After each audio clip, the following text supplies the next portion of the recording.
Sipas kryeministrit Edi Rama, qeveria shqiptare ka mundur ta zhduk korrupsionin në nivelin e parë nëpërmjet eliminimit të sporteleve fizike, ndërsa diella është zgjidhja për të shpëtuar nga palishmëritë në prokurimet publike. Përgjatë pjesëmarrjes në Paris për forumin e paqes, kreu i qeverisë ka dhënë një intervistë për median gjermane Politico, ku ka folur për të ardhmen dhe përdorimin e inteligjencës artificiale në Shqipëri.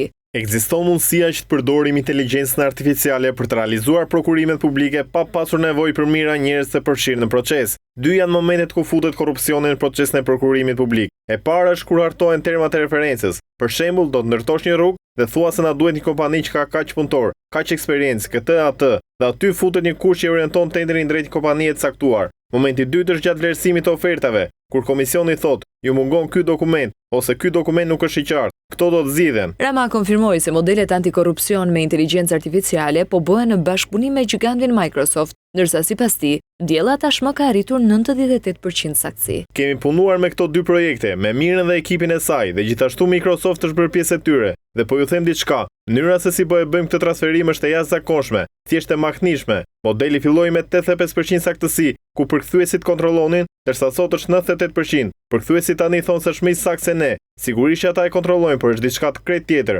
Kryeministri thotë që një tjetër mënyrë se si Shqipëria po përpiqet të përdorë inteligjencën artificiale është pastrimi i legjislacionit nga mbivendosjet, kjo në kuadër të negociatave me Bashkimin Evropian.